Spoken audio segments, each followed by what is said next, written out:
아멘. 할렐루야. 이 시간 우리가 드리는 예배를 하나님이 기쁘게 받으시는 줄 믿습니다. 예배를 통해 하나님이 우리와 만나 주십니다. 예배는 하나님과 우리가 거룩한 만남의 시간이거든요.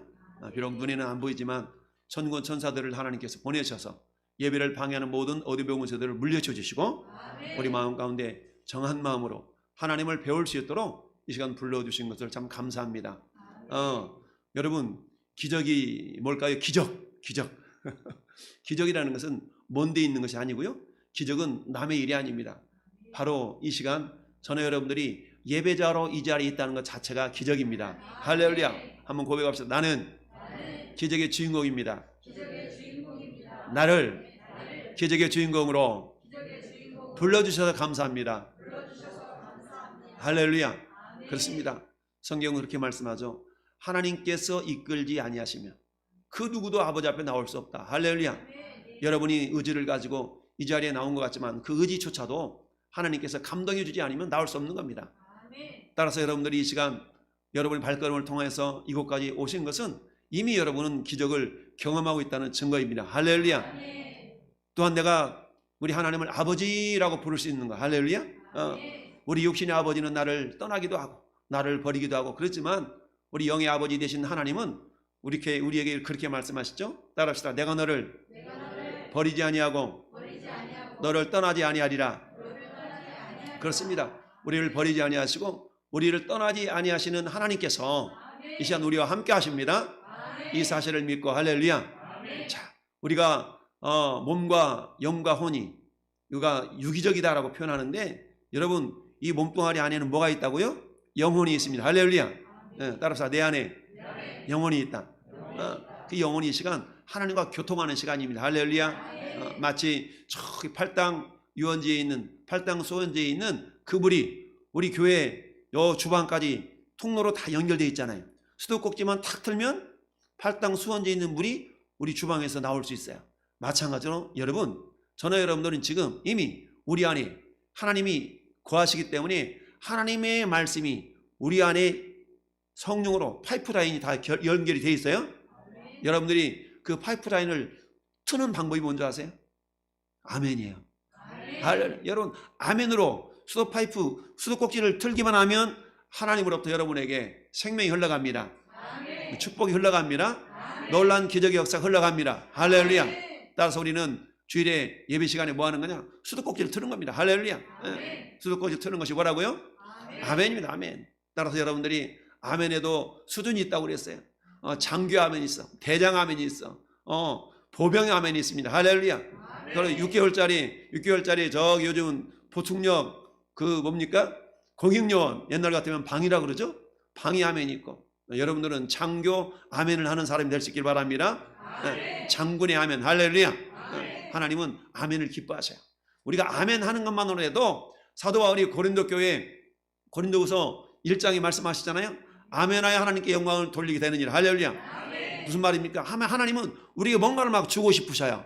뭔가를 주고 싶으신데 하나님은 억지로 떼넘기지 않습니다. 하나님 억지로 떠넘기지 않으셔요. 우리가 자발적으로 하나님이 주시고 싶은 그것을 우리가 막 받아들이기를 원하셔요. 할렐루야. 이 받아들이는 방법이 뭐라고요? 아멘. 할렐루야. 나가시. 아멘. 아멘. 그렇습니다. 이 시간 하나님이 여러분의 아멘 소리를 들으시고, 어떤 사람들한테는 1cm짜리 수도꼭지가 열릴 거고 어떤 사람한테는 10cm짜리 수도꼭지가 열릴 줄 믿습니다. 그래서 이 시간 우리가 같이 말씀을 묵상해 봤는데요. 자, 하나님께서 우리에게 이렇게 명령하십니다. 따라합시다. 너를 위하여 방주를 만들어라. 누구를 위하여? 나를 위하여. 여러분, 방주를 짓는 것은 결국은 누구를 위한 거냐면 나를 위한 겁니다. 할렐루야. 이 시간에 역시 마찬가지입니다. 여러분들이 하나님 편에 와서 예물을 드리고 기도하고 예배하고 전도하고 이 모든 것들은 궁극적으로는 자신을 위한 거예요. 할렐루야. 궁극적으로는 자신을 위한 거예요. 물론 그 과정이 우리가 목적 삼기를 너희가 먹든지 마시든지 무엇을 하든지 하나님께 영광을 위하여 하라. 할렐루야. 하나님이 영광이 되도록 하라. 할렐루야. 영광이 뭡니까? 나를 통하여 하나님이 드러나는 것이 영광입니다. 우리는 그래서 날마다 어떤 좋은 일이 있다 할지라도 따라합시다. 주님이 하셨습니다. 주님이 도우셨습니다. 이게 뭡니까? 나를 통해 행하신 모든 기적은 내가 잘났어도 아니요, 우리 하나님 우리를 사랑하시기 때문에 할렐루야. 나를 통하여 그 일을 하나님이 이루시는 줄 믿습니다. 따라서 우리에게 선한 일이 있다면 그것은 내가 잘나서 한 일이 아니라 하나님의 은혜다. 할렐루야.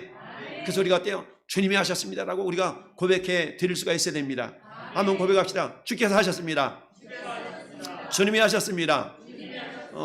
이렇게 우리가 고백할 때 우리 하나님의 영광이 나타나는 것이고요. 그로 말미암아서 우리에게는 기쁨과 평안이 임하게 되는 줄로 믿습니다. 자, 오늘 말씀에 방주에 대한 이야기가 나오는데요. 자, 여러분, 방주. 이게 뭐예요? 방주.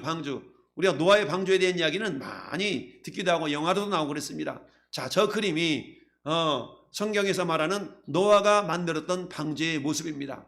자, 왼쪽에 있는 모습이 저렇게 방주를 만들고 오른쪽에는 단면도 이렇게 수직으로 끊어놓은 저게 3층으로 되어 있습니다. 3층으로 되어져 있는 이 단면도를 말하고 있습니다. 그런데 여러분, 하나님께서 이 노아에게 야, 이 살아있는 모든 짐승들, 새로부터 기어다니는 모든 짐승들을, 자, 정결한 짐승은 7쌍씩, 부정한 짐승은 한 쌍씩, 이렇게 해서 저 방주에 다 태우라고 했습니다. 여러분, 오늘날 지구상에 살아있는 숨쉬는 동물의 수, 육지든 파충류든 날아다니는 새든 종류가 몇 가지 정도 되는 줄 아세요 혹시? 보니까 몇 가지냐면 17,600종이랍니다. 17,600종류의 지금 살아있는 그런 생물이 있답니다. 그러니까 17,600종의 생물이 있는데 우리 하나님은 노아에게 뭐라고 말씀하셨어요? 17,600종들한테 한 쌍씩 합치면은 한 쌍이니까 2마리겠죠? 17,600종을 한 쌍씩 하면은 몇 마리가 되는 거예요? 계산이 된다. 이렇게 하면 자, 17,600종이 있는데 한 마리씩 하면 35,000마리쯤 되죠? 35,000마리. 그런데 하나님께서는 부정한 짐승은 7쌍씩 집어넣으라고, 아니 정한 짐승은 7쌍씩 집어넣으라고 그랬거든요. 이렇게 합치면은 전체가 한 몇 마리쯤 된다고요? 45,000마리쯤 된다 얘기합니다. 근데 여러분, 방주에 탈 수 있는 마리 수를 과학자들이 계산해 보니까 몇 마리 정도 탈 수 있냐면 125,280마리가 탈 수 있답니다. 왜냐면 어떤 것은 크고 어떤 것은 작고 그러잖아요. 그래서 계산을 해보니까 약 125,280마리가 저 방주 안에다 탈 수가 있답니다. 그러니까 45,000마리를 태우고 나머지 빈 공간이 있겠죠? 이 빈 공간은 1년 동안, 왜? 방주 안에 1년이 있었거든요. 1년 동안 그 짐승들이 먹을 수 있는 음식, 그리고 이 짐승이 똥 싸면 똥을 한쪽으로 또 치워놔야 되잖아요. 그 뒷간, 이런 것까지 다 그 공간이 다 충분하다라고 과학자들이 얘기를 해요. 그렇게 해서 방주가 어떻게 지어졌냐면 아까 앞에서 봤던 저런 모양으로 지어졌습니다.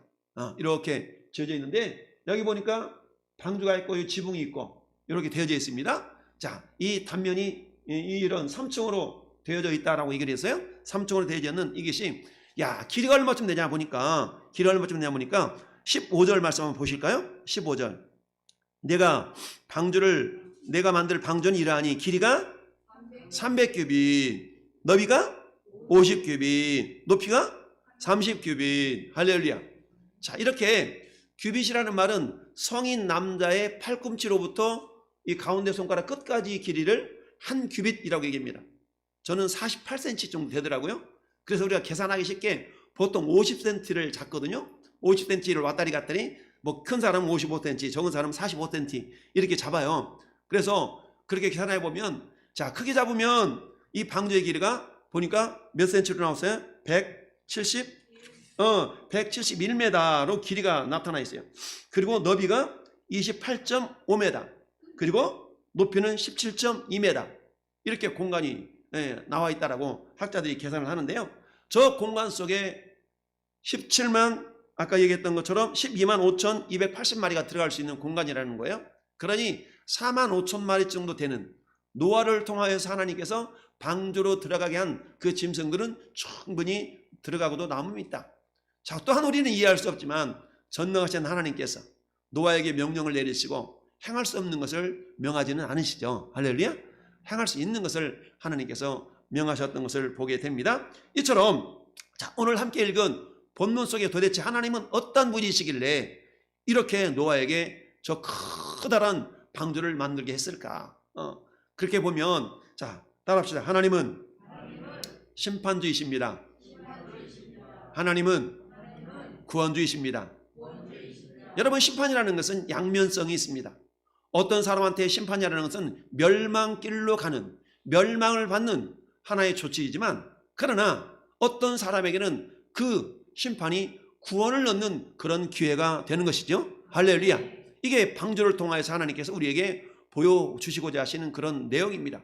그렇다면 하나님의 심판주가 되시는데 그 심판을 어떻게 이루시는가? 성경을 보니까 하나님은 심판을 아들인 예수 그리스도에게 맡기셨다라고 성경은 말씀하고 있습니다. 마태복음 18장 19장 28절에 보니까 예수께서 이르시되 내가 진실로 진실로 너희에게 이르노니 세상이 새롭게 되어 인자가 자기 영광의 보좌에 앉을 때에 나를 따르는 너희도 12보좌에 앉아서 이스라엘 12지파를 심판하리라. 그러면서 요한복음 5장 22절에는 이렇게 말씀합니다. 아버지께서 아무도 심판하지 아니하시고, 따라합시다, 심판을 다 아들에게 맡기셨다. 그렇습니다. 심판을 다 아들에게 맡기셨어요. 그래서 그 심판의 권세를 우리 예수께서 아들에게 심판하는 권세를 주셨다라고 요한복음 5장 27절은 말씀하고 있습니다. 그런데 심판은 마치 노아를 통하여서 그 모든 인류를 심판하셨던 것처럼 다시 한번 심판이 다가오고 있습니다. 그 심판이 다가오고 있는데 그 마지막 심판의 기준은 뭐냐? 예수 그리스도의 말씀입니다. 할렐루야. 우리 주님의 말씀이 마지막 날 심판의 기준이 되는 겁니다. 그렇다면 우리가 심판을 면하고 하나님으로부터 상을 받기 위해서는 심판의 기준이 되시는 주님의 말씀을 알아야 될까요? 알아야 될까요? 당연히 알아야 되겠죠. 그래서 우리는 말씀을 배우는 거고요, 말씀을 듣는 거고요. 할렐루야. 그런 가운데서 그 기준에 맞도록 우리가 행동할 수 있어야 됩니다. 할렐루야. 여러분, 운동장에서 다름질하는 자들이 다 다름질하는데 자기 멋대로 다름질을 하지 않냐고 룰이 있다, 규칙이 있다라고 사도 바울이 고린도 교회 성도를 향해서 말씀하고 있거든요. 저는 여러분들은 마치 운동장에서 다름질하는 선수들과 똑같아요. 그런데 내 마음대로 내 뜻대로 달려가는 것이 아니라 규칙에 맞도록 달려가야만이 상을 얻을 수가 있다는 것이지요. 그 마지막 심판의 기준이 예수 그리스도의 말씀입니다.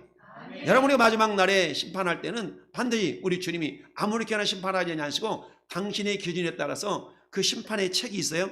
그 심판의 책이 계시록 20장 12절 13절에 나타나 있는데, 그때 너희를 심판할 때 그 책에 기록된 대로, 할렐루야, 책에 기록된 대로 심판하시겠다라고 말씀합니다. 할렐루야. 오늘도 저와 여러분 행위 하나하나를 하나님께서 다 그 행위록에 기록해 놓고 계시는 줄 믿습니다. 어떤 성도는 이런 모습으로 하나님을 섬기고, 어떤 성도는 이런 모습으로 하나님을 섬기고, 저나 여러분들이 선한 모습으로 하나님을 섬기는 모든 것들을 하나님 다 일일이 기록해 놓으신 줄 믿습니다. 그리고 마지막 때, 야, 그래 아무개 성도야, 그래 아무개 집사야, 아무개 장로야, 네가 이렇게 힘들고 어려운 가운데서도 나를 섬겼구나, 네가 믿음을 지켰구나, 네가 내 말을 배반하지 아니했구나 라고 주님이 기억하시고, 할렐루야. 우리 주님께서 여러분에게 어떤 사람에게 이런 면류관으로 저런 면류관으로, 할렐루야, 다 안겨주시리라 믿습니다. 자, 그래서 우리 주님이 마지막 날 심판하신데, 그 심판주인데 오늘 본문에 나타나는 것처럼 하나님은 방주를 통하여서 많은 영혼들을 구원하기를 원하셨어요. 그러나 많은 사람들이 구원받은 것이 아니라 오직 노아의 8식구밖에 구원을 받지 못했다는 사실을 통해서 오늘날에도 하나님은 모든 사람의 구원을 받으며 진리를 아는 데 이르기를 원하시지만, 그러나 모든 사람의 구원을 받는 건 아니잖아요.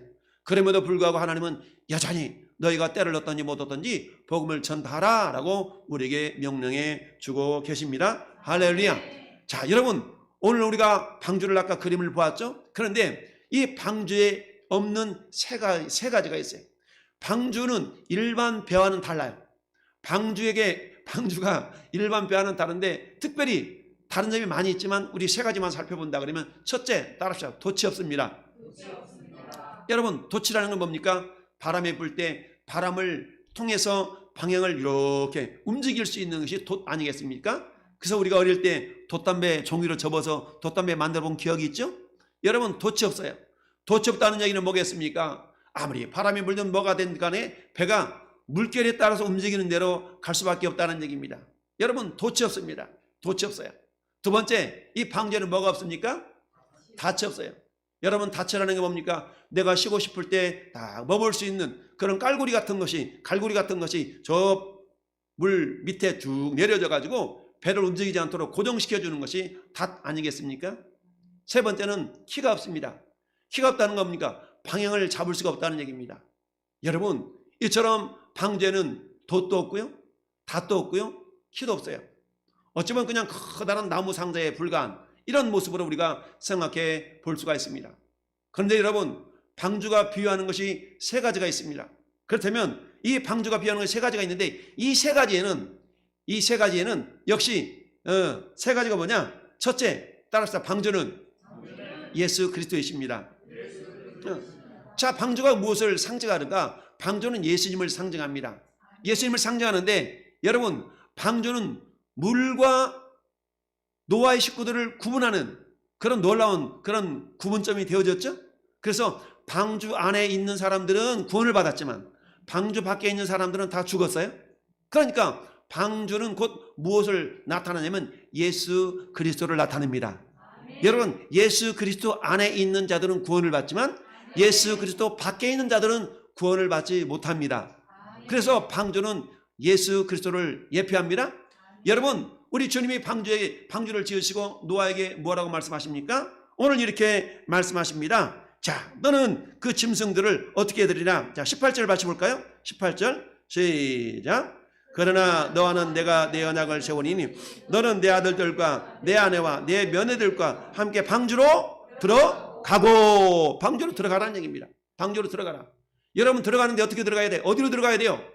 방주로 나 있는 방주에 길이 났다 그러잖아요. 문이 나 있다 그러죠. 여러분, 오늘 예배당에 들어올 때 문을 2개를 통과해서 들어왔어요? 3개를 통과했구나. 저 1층에 있는 현관문, 저 앞에 있는 우리 로비문, 그 다음에 예배당문, 문을 3개를 통과했네. 할렐루야. 성부, 성자, 성령 비율한다 그러면 열 수 있겠죠? 이처럼 자, 하나님께서 노아에게 방주를 지으시고 방주 안으로 들어가는데 문을 통해 들어갑니다. 할렐루야. 그래서 너와 너 아들들과 내 아내와 네 며느리들과 함께 방주로 들어가라. 할렐루야. 문을 통해 들어갔다는 얘기입니다. 문 안으로 들어간 노아 8식구. 노아 8식구는 구원을 받았습니다. 할렐루야. 문 밖에 있는 수많은 인류는 죽임을 당했습니다. 예수님이 이렇게 말씀하셔요. 요한복음 10장 9절에 따라합시다. 내가 문이다. 내가 문이다라고 주님이 말씀하십니다. 그러면서 이렇게 말씀하셔요. 내가 문이니 누구든지 나로 말미암아 따라합시다. 들어가면 구원을 받고 누구든지 나로 말미암아 들어가면 구원을 받는다는 얘기입니다. 할렐루야. 내가 문인데 내 안에 들어오라 하는 얘기입니다. 할렐루야. 나를 통해 들어가라는 얘기입니다. 할렐루야. 어디로 들어갑니까? 하나님의 나라에 들어가는 겁니다. 예수님을 통해 어디 들어가는 거예요? 천국에 들어가는 겁니다. 할렐루야. 따라서 예수 그리스도는 뭐가 된다고요? 방주입니다. 할렐루야. 방주는 예수님입니다. 할렐루야. 고백합시다. 방주는 예수님입니다. 방주는 예수님이에요. 이 방주 안에 들어가면 다 구원을 받았기 때문에 예수님을 통해서 들어가는 자만이 구원을 받습니다. 여러분, 라우디게아 교회를 향하여서 우리 주님이 계시록 3장 20절에 그렇게 말씀하시죠. 똑똑똑 볼지어다 내가 문 밖에서 두드리는데 누구든지 내 음성을 듣고 문을 열면 내가 그에게로 들어가 더불어 먹고 그는 나로 더불어 먹으리라. 할렐루야. 방주로 들어가서 마치 짐승들이 꼴을 준비해 놓고 21절의 말씀처럼 너는 먹을 모든 양식을 내게로 가져다가 저축하라. 이것이 너와 그들의 먹을 것이 되리라. 할렐루야. 예수님 말씀하셔요. 내 말이 너희의 꼴이 된다. 할렐루야. 우리 오늘 또 주님께서 주시는 말씀을 꼴 삼아서 할렐루야. 영의 양식을 삼습니다. 그 양식 우리가 먹습니다. 할렐루야. 그렇습니다. 그래서 방주는 예수 그리스도이십니다. 방주 안에 들어가는 자는 구원을 받았던 것처럼 예수 안에 들어가는 자는 구원을 받게 되어 있어요. 할렐루야. 두 번째, 방주는 무엇을 상징하는가? 따라서 방주는 교회입니다. 방주는 교회예요. 에베소서 1장 22절 말씀 보니까 따라서 예수께서 교회의 머리가 되신다. 예수께서 교회의 머리가 되셔요. 그런 저와 여러분들을 향해서 주님 말씀하십니다. 너희는 각 교회 지체다. 성전이다. 함께 지어져 간다. 그렇습니다. 함께 지어져 간다고 그랬습니다. 그러니까 여러분들은 뭐 하는 자들이에요? 성전을 지어가는 자예요? 또는 무슨 자들이냐? 우리는 방주를 지어가는 자입니다. 할렐루야. 따라합시다. 주님께서 나를 통하여 방주를 짓고 계십니다. 할렐루야. 물론 지금부터 수천 년 전에 노아를 통해 그 방주가 지어졌지만 우리 주님은 오늘날 저 여러분을 통해서 또 다른 방주를 지으라 라고 말씀하십니다. 할렐루야. 그 방주가 교회입니다. 할렐루야. 세 번째, 방주가 무엇을 상징하는가? 따라서 방주는 믿음의 가정입니다. 그렇습니다. 여러분, 방주가 노아를 통해 방주가 지어졌지만 방주를 통해서 노아를 통해서 구원받았던 사람들은 노아의 8식구밖에 없습니다. 한 가족이었다는 얘기입니다. 노아의 부인과 세 아들과 세 며느리만이 구원을 받았다는 사실은 뭡니까? 결국 이 방주라는 것은 믿음의 가정을 상징을 합니다. 사는 성도 여러분, 저와 여러분의 가정이 방주인 줄 믿습니다. 그렇다면 주님께서 저와 여러분들에게 방주를 지으라 라고 말씀하고 계시는데 그 방주가 필요한 이유가 무엇일까요? 왜 방주를 하나님께서 지으라고 하셨을까요? 방주가 필요한 이유가 있습니다. 여러분, 오늘 11절 12절을 같이 한번 다시 읽어보겠습니다. 11절 12절 시작. 그때 온 땅이 하나님 앞에 포악함이 땅에 가득한지라. 하나님이 보신즉 땅이 부패하였으니 이는 땅에서 모든 혈육 있는 자의 행위가 부패함이었더라. 아멘. 하나님께서 방주를 지을 수밖에 없는 이유는 무엇이었을까? 그는 마치 이와 똑같습니다. 여러분이 입는 옷이잖아요. 옷. 저는 옷이 20년 넘은 옷이 여러 개가 있거든요. 20년 넘은 옷이 여러 개가 있어요. 근데 더 입고 싶어도 입지 못할 옷이 있어요. 어떤 옷은 못 입을까요? 헤어진 옷. 꿰매면 찢어지고 꿰매면 찢어지고 이런 옷은 더 이상 기울 수가 없기 때문에 그 옷은 어디로 가요? 휴지통, 쓰레기통으로 갈 수밖에 없는 겁니다. 쓰레기통으로 가는 겁니다. 그러면 쓰레기통에 버려진 그 옷은 어디로 가요? 저기 소각장으로 가죠? 태워 없어진다는 얘기입니다. 더 낡아서 더 이상 고쳐 입을 수도 없고 더 이상 입을 수도 없는 옷은, 헌 옷은 쓰레기 봉투에 담겨져서 저 쓰레기 소각장으로 가서 태워지는 것과 똑같은 이치로, 여러분, 하나님께서 세상을 창조하셨어요. 근데 세상을 창조한 그 창조의 역사가 하나님 보시니까 너무나 죄가 넘쳐나는 겁니다. 마치 뭐요? 더 이상 기어 입을 수 없을 정도까지 옷이 낡아졌어요. 마치 죄가 관영해서 더 이상 고칠 수 없는 그런 상태가 된 모습이 오늘 11절 12절의 모습입니다. 그때 온 땅이 하나님 앞에 부패하여 포악함이 땅에 가득한지라. 하나님 보신즉 땅이 부패하였으며 이는 땅에 있는 모든 혈육이 있는 자의 행위가 부패함이었더라. 여러분, 오늘날 건축 현장, 건설 현장을 한번 생각해 보세요. 우리 평택시 상전벽해 뽕나무같이 변화해서, 바다가 변화해서 뽕나무같이 변화해서 커다란 바다를 이뤘다는 것처럼, 여러분, 저 주변을 돌아보면 옛날에 여기는 논이었는데, 옛날에 여기는 그런 집들이 있었는데 다 허물고 그야말로 휘황찬란한 새로운 도시가 만들어진 곳곳이 많이 있죠. 시골에 가보면 낡은 집들이 많아요. 낡은 집이 있어요. 근데 고쳐 쓰다가 더 이상 고쳐줄 수 없어. 그 기둥은 존벌레가 먹어가지고 손가락 누르기만 해도 기둥이 푹푹 들어가. 그럼 이 건물을 그대로 써야 되겠어요? 허물고 다시 져야 되겠어요? 허물고 다시 져야 되죠. 그런 상태였던 겁니다. 죄 때문에 더 이상 우리 하나님 보실 때 낡아 빠진 헌옷처럼 더 이상 그 기둥이 역할을 할 수 없는, 조미 먹어서 기둥 역할을 할 수 없는 그 낡은 집처럼 이렇게 하나님이 세상이 그렇게 보였던 것입니다. 할렐루야. 그러셨대요. 그렇기 때문에 방주가 필요한 겁니다. 그러나 이미 교전에 살고 있던 그 집에 있는 사람들은 어떻게 되겠습니까? 새 집을 지어야 들어갈 거 아니겠어요? 할렐루야. 그런데 새 집을 지었는데 난 싫어, 옛날 집에 살래. 난 새 집이 싫어, 옛날 집에 살래. 이렇게 고집을 피운다면 어떻게 되겠습니까? 그 새 집과 함께 그냥 헌집과 함께 그냥 남아있는 겁니다. 그런 것처럼 방주가 필요한 이유는 첫째, 따라합시다. 구원선으로 쓰임받기 위해서. 그렇습니다. 구원선으로 쓰임받기 위해서. 구원선으로 쓰임받기 위하여서 우리 하나님은 방주가 필요했던 것입니다. 할렐루야. 오늘 말씀에 누가 구원을 받았습니까? 노아와 그의 가족들만 구원을 받았습니다. 또한 어때? 많은 동물들만 구원을 받았습니다. 할렐루야. 잠언서 11장 8절을 보니까 성경은 이렇게 말씀하고 있습니다. 의인은 환난에서 구원을 얻으나, 따라합시다. 의인은 환난에서 구원을 얻으나 악인은 자기 길로 가느니라. 악인은 자기 길로 가. 자기 길이라는 것은 멸망길로 간다는 얘기입니다. 할렐루야. 멸망길로 가는 겁니다. 그렇기 때문에 의인을 구원하시기 위하여서 구원선이 필요했던 것입니다. 그러면서 잠언서 11장 21절에도 따라합시다. 의인의 자손은 구원을 얻으리라. 그렇습니다. 의인의 자손이 구원을 받는다는 얘기입니다. 노아만 구원받는 것이 아니라 노아의 자손도 구원을 받았습니다. 할렐루야. 이걸 통해 하나님께서 방주가 필요한 이유는 뭐냐? 구원선으로 쓰임받기 위해서 방주가 필요했다는 사실입니다. 두 번째, 왜 방주가 필요했냐? 하나님은 생명을 보존하기 위해서 필요했습니다. 할렐루야. 여러분, 오늘 19절 20절을 보니까 혈육 있는 모든 생물을 너희는 각기 암수 한 쌍씩 방주로 이끌어들여 너와 함께 뭐하라? 생명을 보존하게 하라. 너와 함께 생명을 보존하라. 할렐루야. 방주가 필요한 이유는 왜 그렇다고요? 생명을 보존하기 위해서. 생명을 보존하기 위해서 방주가 필요했던 것입니다. 사도 요한이 요한일서 5장 12절에 이렇게 말씀합니다. 아들이 있는 자에게는 생명이 있고 하나님의 아들이 없는 자에게는 생명이 없느니라. 하나님 아들 곧 예수가 있는 자는, 예수가 있다는 얘기는 내가 예수를 믿는다는 얘기입니다. 예수가 있다는 얘기는 내 마음을 열고 예수님을 영접했다는 얘기입니다. 예수가 있다는 얘기는 내가 예수님 안으로 들어갔다는 얘기입니다. 할렐루야.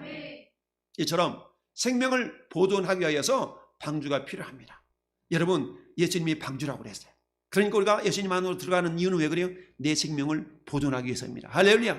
내 생명을 보존하기 위해서 방주가 되신 예수님 안으로 들어가는 거예요. 할렐루야. 세 번째, 방주가 필요한 이유는 따라합시다. 거룩한 씨를 보존하기 위해서. 그래서 거룩한 씨를 보존하기 위해서 필요한 겁니다. 여러분, 오늘 말씀 9절을 같이 한번 읽어볼까요? 9절 시작. 이것이 노아의 족본이라. 노아는 의인이요 당대의 완전한 자라. 그는 하나님과 동행하였으며. 아멘. 할렐루야. 노아의 족본이라. 노아는 어땠다고요? 의인이었어요. 하나님 보실 때 의롭다라고 인정해 주셨다는 얘기입니다. 따라서 하나님께서 그 의인을 멸망시키는 것이 하나님의 공의의 법에 위촉되기 때문에 그 의로운 이 노아는 하나님께 어떻게 구원을 시켜냈다는 얘기입니다. 따라서 이 방주라는 것은 거룩한 씨를 보존하기 위해서 필요한 것이었습니다. 그렇습니다. 11절 12절 보니까 온 땅이 포악함이 땅에 가득했고요, 부패함이 가득했습니다. 땅에 있는 모든 혈육 있는 자의 행위가 다 썩었어요. 이제 곧 무너질 것 같은 집이었어요. 그 집을 더 이상 고쳤을 수가 없어요. 그러니까 집을 허물고 새로운 집을 지을 수밖에 없었다는 얘기입니다. 할렐루야. 이처럼 하나님께서는 거룩한 씨를 보존하기 위해서 뭐가 필요했다고요? 방주가 필요했다라는 사실입니다. 할렐루야. 그렇다면 여러분, 방주가 필요했는데 누가 이 방주를 지을 수가 있을까요? 누가 이 방주를 지을 수가 있을까요? 첫 번째, 따라합시다. 은혜의 사람. 은혜가 있는 사람이 방주를 지을 수가 있는 겁니다. 할렐루야. 여러분, 방주를 누가 지었어요? 노아와 그의 가족이 지었습니다. 할렐루야. 그러면 어떻게 노아와 그의 가족들이 지을 수 있었을까요? 오늘 8절, 앞에 있는 8절 한 절을 같이 읽어봅시다. 그러나 노아는 여호와께 은혜를 입었더라. 아멘. 할렐루야. 노아는 여호와께 어땠다고요? 은혜를 입었습니다. 은혜를 입었다. 여러분, 은혜를 입었다는 말씀 새벽기도 때 여러분에게 설명한 적이 있어요. 혹시 기억이 납니까? 은혜를 입었다는 말은, 은혜를 입었다는 이런 말이라고 그랬어요. 여러분, 노아가 하나님을 보니까 야, 하나님 안에 있는 은혜적인 요소가 있는 거예요. 저게 하나님 은혜구나 라고 은혜를 볼 줄 아는 안목이 있었다는 얘기입니다. 여러분 어느 가게에 들어가서 뭔가 물건을 하나 살라 그래. 근데 물건 여러 개가 있는데 그 중에 하나를 골라야 돼. 하나를 골라야 되는데 여러분이 그 물건을 볼 줄 아는 안목이 있다면 제대로 된 물건을 고르겠죠? 딱 골라서 나오는데 그 가게, 그 상점 주인이 그러는 거야. 아이고, 고객님, 제대로 된 물건을 고르셨군요. 인사말이 아니라 정말로 안목 있는 것을 가지고 골랐다면 아마 그 주인이 그렇게 할 겁니다. 고객님, 제대로 된 물건을 고르셨군요. 이와 마찬가지로 하나님은 노아를 바라보실 때에 이랬던 겁니다. 노아의 마음속에 하나님 안에 있는 은혜를 볼 줄 아는 눈이 있었던 거야. 눈이 있었어요. 그러니까 노아는 어때요? 그 하나님의 은혜를 사모하는 마음이 있었다는 얘기예요. 할렐루야. 어느 가게 상점 앞을 지나가는데 쇼윈도 속에 있는 어떤 물건이 전시되어 있어요. 나 저거 갖고 싶다. 나는 안목이 있었다는 얘기입니다. 지나갈 때마다 그걸 쳐다보니까 그 집주인이, 그 가게 주인이 어느 날 지나가는 사람을 불러드리는 겁니다. 이게 물건이 좋아 보이죠? 그래요. 너무너무 좋아 보입니다. 갖고 싶으세요? 그런데요. 근데 저는 가진 돈이 없어요. 그러자 상점 주인이 이렇게 얘기합니다. 내가 몇 날 며칠을 살펴봤는데 당신이 이 물건에 대해서 그렇게 마음이 싸니까 내가 선물로 드리겠어. 이게 뭐라고요? 이게 은혜라는 얘기입니다. 할렐루야. 그게 은혜예요. 나는 아무것도 한 것이 없어요. 단지 그 물건을 바라보고 나도 저거 가졌으면 좋겠는데 그러나 나는 가질 능력이 없어. 그런데 그걸 유심히 바라보는 주인이 있었으니 그 주인이 가는 길목마다 지나가는 시간마다 나를 유심히 쳐다봤어. 그러는 어느 날 나를 불러서 발걸음을 멈추고 들어오라고 그러는 겁니다. 당신이 지나갈 때마다 저 쇼운대에 있는 저 옷을 그렇게 바라보고 있는데 내가 당신에게 선물로 주겠다. 이게 은혜라는 얘기입니다. 하나님이 노아의 마음을 보셨던 겁니다. 노아의 마음을 보셨어요. 노아 마음속에서는 하나님의 은혜를 바라보는 많은 사람들이 죄악에 관영하고 많은 사람들이 부정이 만연하고 그런 가운데서도 노아만큼은 그 가운데서 구별된 삶을 살고자 했던 그 선한 마음이 있었다는 얘기입니다. 할렐루야. 하나님 그 마음을 보셨어요. 그리고는 그 노아에게 네가 방주를 지어라. 네가 방주를 지어라. 할렐루야. 라고 말씀하시면서 노아에게 방주를 지을 수 있는 은혜를 주셨던 겁니다. 할렐루야. 그래서 어때요?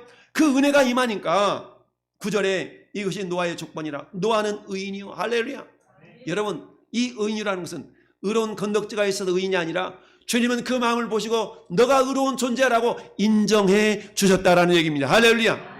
나는 의로울 구석이 없지만 오늘 저와 여러분을 향해서 주님이 그렇게 말씀하십니다. 너희가 예수 그리스도의 보혈로 너희가 의인된 자들이다. 할렐루야. 저는 여러분들은 예수님이 십자가에 흘리셨던 보혈 때문에 아무리 죄악이 관영하다 할지라도 아무리 내 가운데 죄가 있다 할지라도 주님의 보혈은, 주님의 십자가 흘리신 피는 그 어떤 죄도 사하실 수 있는 능력이 있습니다. 주님 말씀하십니다. 너희 모든 죄 사함 받았다. 할렐루야. 너희 모든 죄 영원히 속죄함 받았다. 할렐루야. 우리가 그 예수님의 보혈을 의지하고 그렇다면 그 예수님의 피를 내가 의지해야지. 그렇다면 그 예수님의 보혈을 내가 영접해야지. 할렐루야. 이런 자를 향하여 주님은 뭐라고 말씀하시냐? 너가 의롭다. 너가 의로운 존재다라고 주님이 인정해 주신 겁니다. 할렐루야. 이걸 뭐라고 말씀하시냐? 따라합시다. 전가된 의. 전가되었다. 전가. 이렇게 옮아왔다는 얘기입니다. 나는 의로울 건덕지가 없지만 주님의 의로우신 우리에게 이렇게 덧입혀 주신 것입니다. 할렐루야. 마찬가지로 노아가 의로운 존재라는 얘기는 그런 겁니다. 주님은 그의 마음을 보시고 은혜로서 노아에게 너는 의로운 존재다. 내가 너를 의롭게 하였노라 라고 주님이 인정해 주고 계십니다. 할렐루야. 뿐만 아니라 노아는 어떤 존재였습니까? 당대의 완전한 자다라고 말씀하고 있습니다. 여러분, 완전한 자라는 얘기는 어떤 의미입니까? 그 마음이 하나님을 향했다는 거예요. 그 마음이 하나님을 향했다는 겁니다. 여러분, 우리의 마음을 유혹하는 세상에 짜릿한 것들이 얼마나 많습니까? 우리의 마음을 도적질하는 세상에 달콤한 것들이 얼마나 많습니까? 그럼에도 불구하고 우리 마음이 오늘 세상으로 향하지 아니하고 하나님을 향했어요. 할렐루야. 우리의 마음이 다른 데 가지 아니하고 하나님께로 향했어요. 할렐루야. 주님은 이 모습을 우리를 향해서 너가 완전하다. 너가 완전하다. 할렐루야. 라고 인정해 주고 계십니다. 한번 축복합시다. 당신이 완전한 자입니다. 그렇습니다. 내가 완전한 존재야. 이런 의미가 아니라 하나님이 보실 때 네 마음이 나를 향하고 있구나. 네 마음이 나를 향하고 있는 이 모습이 완전하다라고 주님이 인정해 주고 있습니다. 할렐루야. 여러분, 세상적인 가치로 세상적인 기준으로 바라볼 때 우리가 어떻게 완전하겠습니까? 흠이 많죠. 그러나 우리 주님은 이미 주님의 보혈로 우리를 다 깨끗게 하셔서 할렐루야 의인 삼아주시는 것뿐만 아니라 오늘 네가 거룩한 주일에 세상으로 향하지 아니하고 나를 향하였으니 네 마음이 온전하다. 네 마음이 온전하다라고 주님이 우리를 인정해 주십니다. 할렐루야. 그러다 보니까 어때요? 이 노아는 주님과 동행할 수가 있었던 것입니다. 할렐루야. 여러분, 우리가 하나님과 동행할 수 있다는 게 뭡니까? 안전하서나 당신 생각, 이런 노래도 있는 것처럼 안전하서나 어떻게 하면 내가 하나님을 기쁘시게 할까? 너희가 먹든지 마시든지 무엇을 하든지 하나님의 영광을 위해 하라라고 하셨던 하나님의 말씀을 기억하면서 어떻게 하면 내가 교회에 유익이 될까? 어떻게 하면 내가 이 선교사에게 귀한 동역자로 쓰임받을까? 어떻게 하면 목사님이 추진하고자 하는 하나님의 선한 뜻에 내가 동참할까? 이런 마음을 품는 그 자체가 우리가 주님과 동행하고 있다는 증거입니다. 하나님이 이 모든 것들이 결국 뭡니까? 노아가 잘나서가 아니라 하나님의 은혜였다는 사실입니다. 이처럼 하나님의 은혜가 있는 자를 통하여서 하나님은 방주를 지어가기를 원하십니다. 그렇다면 이 자리에 있는 저와 여러분들이 방주를 지을 수 있는 주인공입니다. 할렐루야. 따라서 내가 방주를 짓겠습니다. 주님, 제가 방주를 짓겠습니다. 여러분, 그런데 여러분, 방주를 짓는 데 있어서 시간이 걸립니다. 노아는 수십 년이 걸렸습니다. 어떤 학자들은 120년이라고 말하는데 120년까지는 아니고요, 수십 년이 걸렸습니다.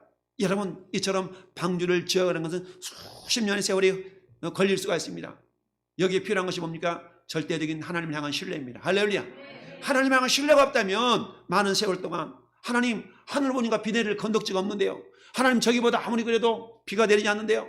세상 사람들이 뭐라고 그랬을까요? 미친놈, 야 저거 도는 거 아니야? 야 요런 날씨에 뭐 방주를 짓는다고 저렇게 저러고 있어? 야 방주를 작년에도 그러더구만 올해도 그러네? 방주를 짓는다고 10년 전에도 그러더구만 지금까지도 그러네? 세상 사람들이 노아를 바라보면서 얼마나 손가락질 당하면서, 얼마나 조소하면서, 얼마나 비아냥거렸겠습니까? 그럼에도 불구하고 노아는 어때요? 아니야, 하나님께서 반드시 말씀하셨어. 반드시 심판하신다고 말씀하셨어. 나는 하나님의 말씀을 믿어. 할렐루야. 사도 바울이 로마로 앞선당하는 배에서 풍랑입니다. 배가 파손될 것 같습니다. 선장이 두려워 떱니다. 그러나 사도 바울은 죄인의 신분으로 로마로 앞서게 가면서 사도행전 27장에서 그렇게 얘기합니다. 여러분이요, 내가 섬기는 하나님께서 말씀하셨습니다. 비록 배가 파손당할지라도 여러분의 생명에는 조금도 해함이 없을 줄로 하나님 말씀하셨습니다. 따라서 나는 그 말씀대로 되리라고 하나님을 믿습니다.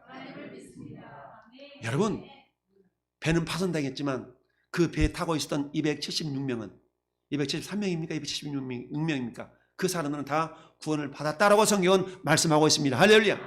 한 사람도 죽지 않냐고. 무슨 말씀입니까? 사도 바울은 하나님의 말씀이 그대로 이루어질 줄로 믿었어요. 마찬가지로 노아도 역시 그렇습니다. 노아도 하나님의 말씀대로 이루어질 줄 믿었기 때문에 세상 사람들의 비웃음이 있었다 할지라도, 세상 사람들의 손가락질이 있었다 할지라도, 할렐루야. 여린 오늘날에도 많은 사람들이 그렇게 얘기할 겁니다. 야, 너는 교회 가면 밥이 나오냐 떡이 나오냐? 아니 가끔씩 떡도 주더만 우리 교회는 가끔씩 밥도 줘, 이렇게 얘기하는 것도 있지만, 그러나 여러분, 세상 사람들이 그런다 할지라도 하나님의 약속의 말씀은 변함이 없습니다. 할렐루야. 하나님은 어제나 오늘도 영원토록 변함이 없습니다. 할렐루야. 노아를 통해 역사하셨던 그 하나님은 지금도 저와 여러분을 통하여 방주를 만들어가기를 원하십니다. 노아를 통해 역사하셨던 하나님은 지금도 변함이 없으십니다. 할렐루야. 여러분, 히브리서 13장 8절 말씀에 하나님은 동일하신 하나님이다, 변함이 없으시다. 할렐루야. 그는 회자라는 그림자도 없다라고 그랬어요. 할렐루야. 하나님은 지금도 살아계십니다. 그 살아계신 하나님께서 저와 여러분들 의인 삼으시고, 사랑하는 아무개야, 사랑하는 김집사야, 사랑하는 이집사야, 사랑하는 김장로야, 내가 너를 통하여서 방주를 지어가고 싶구나. 이리 네가 나를 신뢰하고 세상 사람들의 손가락질이었다 할지라도, 세상 사람들이 비웃음이 있다 할지라도 나를 믿고 따라와 주겠니? 할렐루야. 라고 주님이 오늘도 우리에게 말씀하고 계십니다. 야, 너 맨날 교회만 가냐? 그런 소리가 들려진다 할지라도, 야, 나 봐라야, 내가 교회 안 가도 이처럼 잘 살고 떵떵거려 살잖아. 너는 교회 가서 잘 되는 게 뭔데? 너 교회 다니면서 뭐 잘 되는 게 뭔데? 이런 소리가 들려진다 할지라도, 할렐루야. 그럴 때마다 우리 이렇게 얘기해야 됩니다. 우리가 주목하는 것은 보이는 것이 아니요 보이지 않는 것이니, 보이는 것은 잠깐이요 보이지 않는 것은 영원함이라. 너는 보이는 잠깐의 세계에 살지만 나는 보이지 않는 영원한 세계를 준비한다. 할렐루야. 누가 그렇게 여러분들에게 말하거들랑, 야, 교회 가면 밥이 나오냐 떡이 나오냐? 야, 나는 얘들 예수 안 믿어도 잘만 되는데 너는 예수 믿는다 그러면서 왜 네 자식이 아프고 네가 아프고 그러냐? 라고 말한다 할지라도, 그래, 형편무지가 그러네, 네 말이 맞네? 이게 아니라 네가 주목하는 것은, 네가 살아가는 것은 보이는 세계에서 살아가는 것이지만 이게 다가 아니야. 할렐루야. 나는 보이지 않는 영원한 세계를 준비하고 있어. 할렐루야. 영원한 세계를 준비하는 지혜로움이 넌 없잖아. 나는 있단다. 할렐루야. 나는 그걸 믿는 사람이야. 나는 그것이 그대로 되려고 믿어. 할렐루야. 세상 사람들의 비웃음이 있다 할지라도 우리가 넉넉하게 이길 수 있습니다. 할렐루야. 하나님은 그 믿음을 저와 여러분에게 안겨주신 줄 믿습니다. 이런 믿음이 있는 자가 방주를 지어갈 수 있습니다. 이런 믿음의 사람을 통해서 하나님은 오늘도 방주를 짓고 계십니다. 할렐루야. 그렇습니다. 사도 베드로가 베드로전서 1장 5절에 이렇게 말씀하고 있습니다. 너는 말세에 나타나기로 예비하신 구원을 얻기 위하여, 말세에 나타나기로 예비하신 구원을 얻기 위하여 믿음으로 말미암아 하나님의 능력으로 보호하심을 얻었느니라.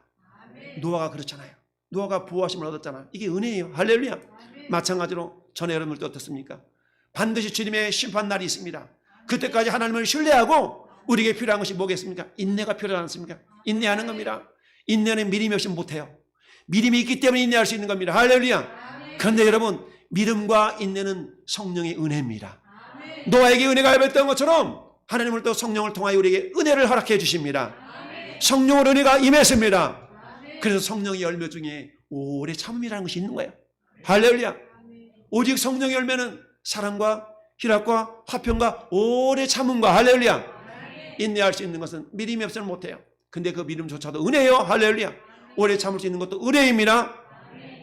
노아는 세상을 바라보지 아니하고 주님만을 바라봤습니다. 할렐루야. 주님만을 바라보면서 묵묵하게 방주를 수십 년에 걸쳐서 만들었던 걸 보게 됩니다. 할렐루야. 이처럼 하나님은 노아를 통해서 이 노아에게 은혜를 베풀어 주셨고, 그 은혜가 있는 사람이 오늘날에도 방주를 지어갈 수 있다는 사실입니다. 여러분, 두 번째, 어떤 사람이 방주를 지을 수 있을까요? 따라합시다. 순종의 사람입니다. 그렇습니다. 순종의 사람이에요. 순종의 사람을 통하여서 하나님은 이 방주를 지어갈 수 있다고 합니다. 여러분, 순종의 대표적인 사람, 성경 역사상 순종의 대표적인 사람을 성경은 아브라함이라고 얘기합니다. 여러분, 아브라함이 75세 되던 때에 하나님은 아브라함을 불렀어요. 아브라함아, 아브라함아, 예, 하나님, 너는 본토 친척 아버지 집을 떠나서 따라서 내가 네게 지시할 땅으로 가라. 내가 너한테 지시할 땅으로 가라는 얘기죠. 그곳이 어딘데요? 넌 이곳을 떠나가지고 저기 가나안 땅이라는 곳이 있는데 그곳으로 가. 그것이 어딘데요? 내가 말하는 만큼 가면 돼. 여러분, 그때 아브라함은 아버지 데라와 함께, 오늘날 말하면 저 통목시장에 있는 불교용품점 불교용품점 통목시장에 있죠? 불교용품점 있어. 그거 불교용품점 만들어 파는 그런 사람이 아버지 데라하고 이 아브라함이었어요. 근데 하나님은 그 아브라함이 나타나서 그렇게 말씀하시는 거예요. 너는 본토 친척 아버지 집을 떠나서 내가 너한테 지시할 땅으로 가. 그 목적지가 어디냐? 목적지가 아버지 집으로부터 1500km 떨어진 곳이었어요. 얼마 떨어진 것? 5km? 15km? 150km? 1500km가 떨어진 그곳으로 가라는 겁니다. 야, 그 당시에 지금처럼 교통편이 좋습니까? 지금처럼 KTX가 있습니까? 지금처럼 비행기가 있습니까? 그저 말 타고 나귀 타고 이렇게 해서 하나님께서 가라고 그러는데 가는 거야. 근데 성경은 이렇게 말씀하고 있습니다. 히브리서 11장 8절에 아브라함의 믿음을 이렇게 칭찬하고 있습니다. 따라합시다. 믿음으로 아브라함은 부르심을 받았을 때에 순종하여 갈 바를 알지 못하고 나아갔다. 어디로 가야 되는데요? 일단 떠나는 거야. 일단 떠나는 거야. 하나님의 말씀에 순종해서 어디로 가야 되는데요? 내가 이끄는 대로 가. 10편 119편 105절에 따라서 주의 말씀은 내 발의 등이요 내 길의 빛이니라. 여러분, 우리 하나님의 말씀이 내 발의 등이라고 그랬지 저 1km 앞에 등이라고 그러지 않았어요. 하나님의 말씀 내 발의 등이에요. 할렐루야. 무슨 말씀입니까? 내가 한 걸음 가면 우리 하나님은 또 한 걸음 인도해 주시는 겁니다. 내가 2걸음을 갔더니 하나님은 3걸음을 인도해 주셔요. 내가 4걸음 갔더니 5걸음 인도해 주셔요. 할렐루야. 한 걸음 한 걸음 가다 보면 어느 틈인지 목적지에 다 갈 수 있는 겁니다. 할렐루야. 여러분, 제가 가끔 우리 어머니 말씀 드리잖아요. 제 어머니가 얼마나 밭을 메고 논을 맺는지 몰라요. 가끔씩 어머니 도와서 밭을 메러 가면 너무 망망한 거야. 이 많은 밭을 언제 다 맨대?